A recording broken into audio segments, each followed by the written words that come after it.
জন্য দায়ী ইউপির মুখ্যমন্ত্রী যোগী আদিত্যনাথ। তাই নিয়ে পদত্যাগ করা উচিত। দিনের বেলা গোমূত্র খাচ্ছেন, রাত্রিবেলা গোবরের ট্যাবলেট খাচ্ছেন, গোবর খাচ্ছেন। থেকে বেশি গঙ্গা দূষিত হয় ইউপিতে। উত্তরপ্রদেশের মাটি ধর্ষিতাদের রক্তে রক্তাক্ত। তার অধিবাসী যদি অন্য রাজ্যে গিয়ে মৃত্যু হয়, এই রাজ্যের সরকার যদি সেই রাজ্য থেকে যদি মৃতদেহটাকে এখানে আনতে না পারে, তাহলে এটা পশ্চিমবঙ্গ সরকারের ব্যর্থতা। মৃত মানুষের শেষকৃত্য যদি বিলম্ব হয়, তার দায়ী সরকারের, রাজ্য সরকারের এবং সেই রাজ্য সরকারের। এইগুলো দায়ীগুলোকে এড়িয়ে যাওয়ার একটা অপকৌশল এই ডেথ সার্টিফিকেট না দেওয়া। একদম পরিষ্কার বাংলা কথা।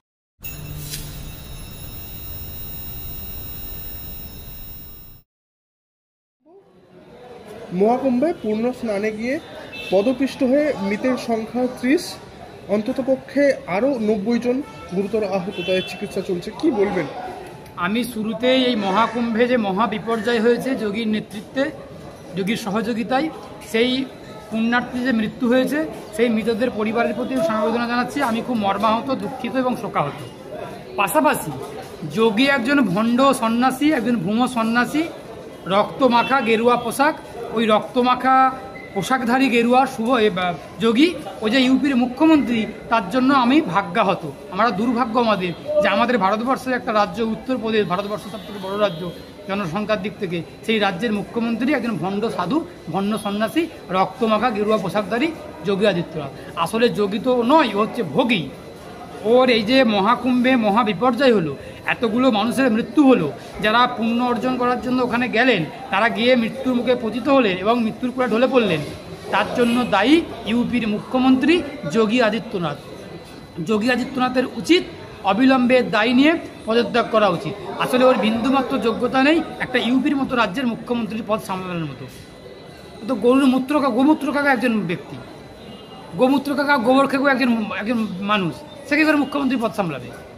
যে দিনের বেলা গোমূত্র খাচ্ছেন, রাত্রিবেলা গোবরের ট্যাবলেট খাচ্ছেন, গোবর খাচ্ছেন, আবার কখনো কখনো গিয়ে নোংরা। সব থেকে বেশি গঙ্গা দূষিত হয় ইউপিতে। যদি স্ট্যাটিস্টিক্স দেখা যায়, যদি পরিসংখ্যান দেখা যায়, তাহলে সব থেকে ভারতবর্ষের মধ্যে গঙ্গা উত্তরপ্রদেশের যতটুকু বয়ে গেছে, যতটুকু উত্তরপ্রদেশের মাটি থেকে বহমান গঙ্গা, ওই গঙ্গা উত্তরপ্রদেশের মধ্যে সব থেকে বেশি দূষিত। দিল্লির যমুনা, এই যে নদীগুলো, সেগুলোকে হিন্দু শাস্ত্র মতে দেবদেবীদের সঙ্গে তুলনা করা হয়, শ্রদ্ধা করা হয়, পবিত্র বলে মনে করা হয়।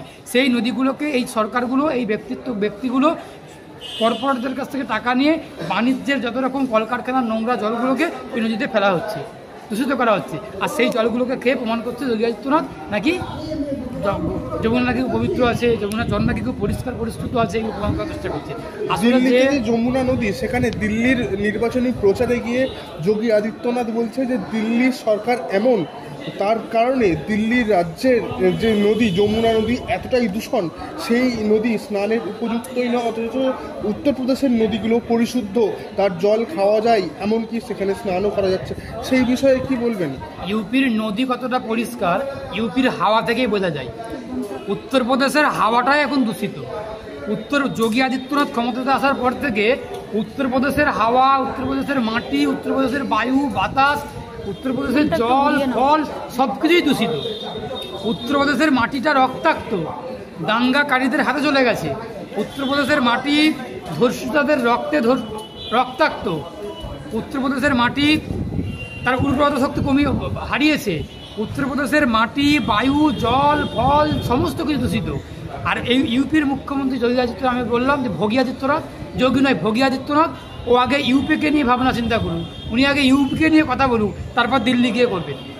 দিল্লি অরবিন্দ কেজরিওয়াল আছেন, সব থেকে সেরা মুখ্যমন্ত্রী মানুষের কাছে। সুতরাং ওই যোগীর মতো ভোগীর মতো ব্যক্তিরা গিয়ে অরবিন্দ কেজরিওয়ালকে টেক্কা দেবেন, তার রাজ্যকে নিয়ে কথা বলবেন, একজন আইআইটি থেকে পাস করা ব্যক্তি। সুতরাং তাকে নিয়ে যোগীর কথা বলতে গেলে যোগীর ভাবা উচিত। আসলে মূর্খ অশিক্ষিত গাইয়া হলে যা হয় আর কি, ভুয়ো ভণ্ড হলে যা হয়। বললাম না যে গোমূত্র আর গোবর খেয়ে যা জীবনযাপন হয়, যার জীবনটা গোবরের ওপর গোমূত্রের উপর টিকে আছে, সে কী করে কথা বলবে? সে কী করে কথা বলতে পারে? আসলে সব ক্ষমতার লোভে আর ক্ষমতার মোহে পড়ে এই কাণ্ডগুলো করছেন, এগুলো বলছেন। ক্ষমতা একদিন মানুষের শেষ হয়। এখন ক্ষমতার এতে পড়ে ক্ষমতার কি বলবো আস্ফালন যে দেখতে পাওয়া যাচ্ছে, উনি মুখ্যমন্ত্রী আছেন, একদিন ক্ষমতাচ্যুত হবেন, একদিন ক্ষমতা হারিয়ে যাবে। তখন মানুষ গণপিটুনি দিয়ে ভারত থেকে তাড়িয়ে দেবে। গণতন্ত্রের গণপিটুনি যোগীকে যখন দেবে, মানুষ যখন দেবেন, তখন বুঝতে পারবে। গণতন্ত্রের গণপিটুনি খেয়ে ভারত থেকে যোগী ওই গেরুয়া পোশাক পরে রক্তমাখা পোশাক পরে ভারত থেকে পলায়ন করবে, সেদিন আসন্ন। এই যে ঘটনা ঘটলো যে মহাকুম্ভ, যেটা 12 বছর পরে কুম্ভ, এবং আরও 12টা কুম্ভ মেলা পার করলে 144 বছর পরে আসে মহাকুম্ভ, এই পুণ্য স্নান। সেই স্নানে গিয়ে 30 জনের মতো পুণ্যার্থী সেখানে মৃত্যু হলো পদপৃষ্ট হয়ে। পুলিশের ভূমিকা কেমন ছিল, প্রশাসনিক তৎপরতা কেমন ছিল যে এই ঘটনা এড়ানো গেল না? উত্তরপ্রদেশের মুখ্যমন্ত্রীরাই তো ভুয়ো, ইউপির মুখ্যমন্ত্রী তো একজন ব্যর্থ, একজন ধর্ষকদের নেতা, একজন খুনিদের নেতা। তার রাজ্যের আমলা, পুলিশ, প্রশাসন সবাই ব্যর্থ হবে।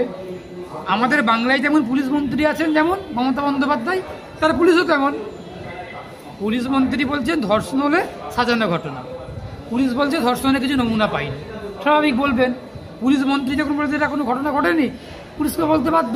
তেমন ইউপির পুলিশ মন্ত্রী, ইউপির মুখ্যমন্ত্রী যেমন যোগী আদিত্যনাথ ভুয়ো একজন ব্যক্তি, তার পুলিশও তেমন, তার আমলারাও তেমন, তার প্রশাসনও তেমন।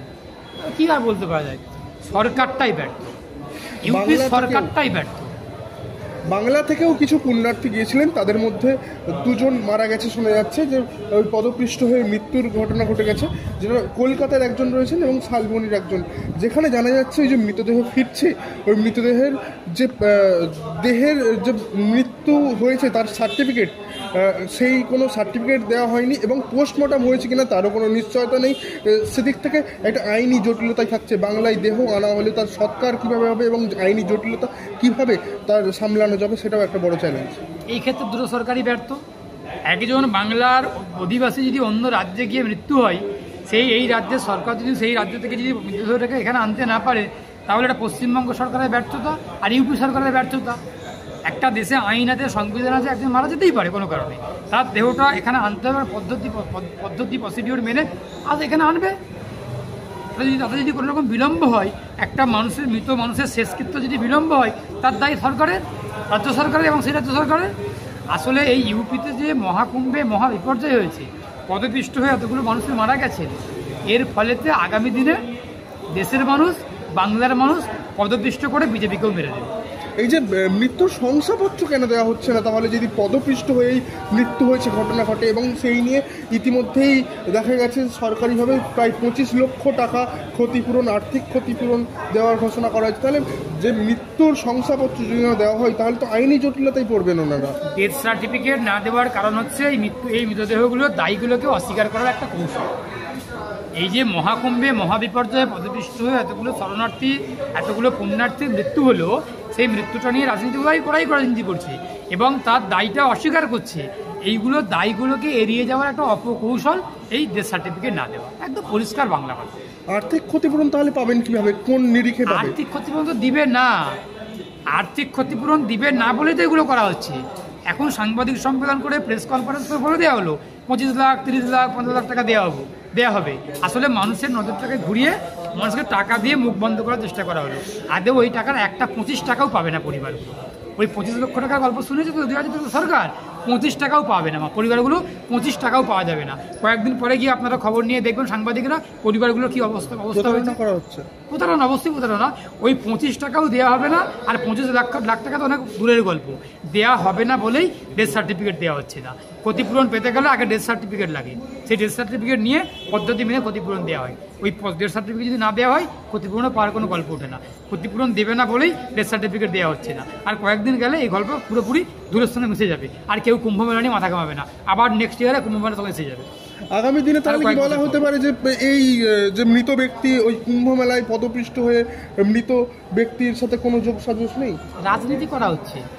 কুম্ভ মেলা, আমি আবারও বলছি, কুম্ভ মেলা, গঙ্গাসাগর মেলা, দুর্গাপুজো, সরস্বতী পুজো, যে সমস্ত ধর্মাচরণ পূজা অর্চনা হয়, ঈদ হোক, ক্রিসমাসও যাই হোক না কেন, এইগুলো ধর্মীয় অনুষ্ঠান। এগুলোকে নিয়ে পলিটিক্স করা হচ্ছে, এইগুলোকে নিয়ে মানুষের আবেগকে ধাক্কা দেওয়া হচ্ছে। হিন্দু, মুসলমান, শিখ, খ্রিস্টান মানুষের আবেগে ধাক্কা দেওয়া হচ্ছে, আবেগটাকে নিয়ে সিনিমিনি খেলা হচ্ছে। এই কুম্ভ মেলাটাকে নিয়েও সেরকমভাবে এই কুম্ভ স্থানটাকে নিয়েও রাজনীতি করা হচ্ছে, ব্যবসা করা হচ্ছে, রাজনীতি করা হচ্ছে। এই রাজনীতিটা ভারতবর্ষের মানুষ বুঝে গেছেন যে বিজেপি এটাকে নিয়ে রাজনীতি করছে, আর তৃণমূল গঙ্গাসাগরকে নিয়ে রাজনীতি করে। বুঝে গেছেন, তৃণমূলের আর বিজেপির বিদায়ী ঘণ্টা মানুষই বাজাবে।